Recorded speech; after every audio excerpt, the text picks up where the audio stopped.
Khushboo Kumari turning point school की कक्षा 8वीं की छात्रा हूँ।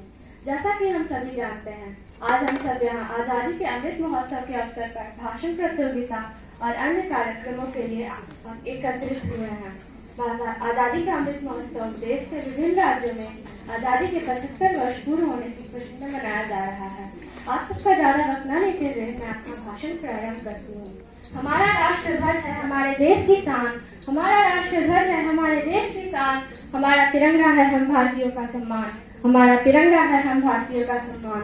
हर देश का अपना एक राष्ट्र ध्वज उसकी पहचान होता है। इसी राष्ट्र ध्वज और आज़ादी को पाने के लिए हमारे वीर क्रांतिकारियों नेताओं ने लगातार कई वर्षों तक ब्रिटिश सरकार का सामना किया था। मैं आज आप सभी के सामने क्रांतिकारियों द्वारा आज़ादी के लिए संघर्ष और हमारे तिरंगे के गौरव के बारे में कुछ महत्वपूर्ण बातें बताना चाहती हूँ। भारतीय स्वतंत्रता संग्राम का भारतीय इतिहास में बहुत ही महत्वपूर्ण इतिहास है। देश की आज़ादी के लिए संपूर्ण भारतवर्ष ने बहुत संघर्ष किया है। आज़ादी के लिए ही वीर क्रांतिकारी स्वतंत्रता सेनानियों ने अपनी प्राणों तक की परवाह न करते हुए अब देश पे अपनी जान कुर्बान कर दी। अगर उस वक्त देशवासियों ने अंग्रेजों के खिलाफ आवाज न उठाई होती तो शायद आज भी देश फिरंगियों की गुलामी कर रहा होता। ब्रिटिश सरकार यहाँ पे सन 1600 में व्यापार के उद्देश्य से आई और धीरे धीरे उसने पूरे देश में अराजकता फैलानी शुरू कर दी और धीरे धीरे संपूर्ण भारत देश को अपने अधीन कर लिया।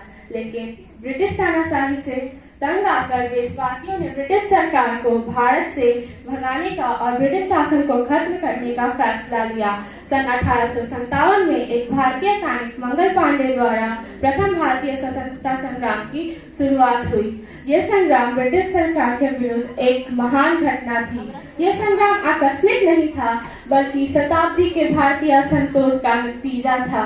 इस संग्राम ने ब्रिटिश सरकार को एक गंभीर चुनौती दी। यह संग्राम ब्रिटिश सरकार द्वारा एक ही वर्ष में नियंत्रित कर लिया गया, जो 10 जुलाई 1857 को प्रारंभ हुआ और 20 जून 1858 को ग्वालियर में समाप्त हो गया। 1857 की क्रांति की विफलता के बाद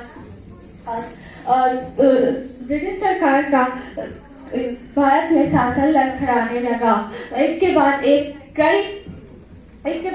कई आंदोलन ब्रिटिश सरकार के विरुद्ध होने लगे। उसी दौरान कई ऐसे आंदोलन हुए जिन्होंने भारत की आज़ादी में महत्वपूर्ण भूमिका निभाई। उन प्रमुख आंदोलनों में से एक था सविनय अवज्ञा आंदोलन, जिसकी प्रारंभ 1930 में महात्मा गांधी के नेतृत्व में उनके प्रसिद्ध दांडी मार्च से हुई। उसी दौरान भगत सिंह ने केवल 23 वर्ष की उम्र में देश के खातिर फांसी को गले लगा लिया था।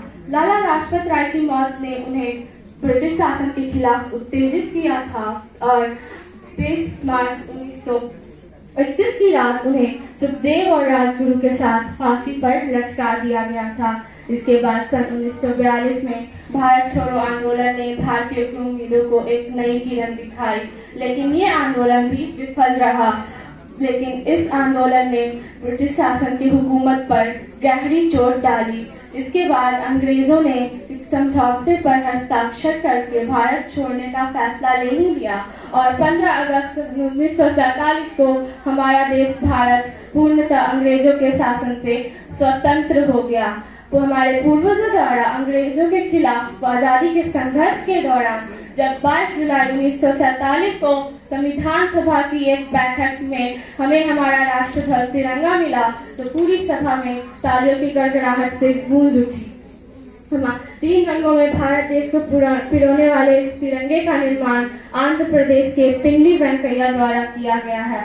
वो एक स्वतंत्रता सेनानी भी थे। हमारे राष्ट्र ध्वज में ऊपर केसरिया, मध्य में सफेद और नीचे हरा रंग है और मध्य में अशोक चक्र है जिसे धर्म चक्र भी कहा जाता है।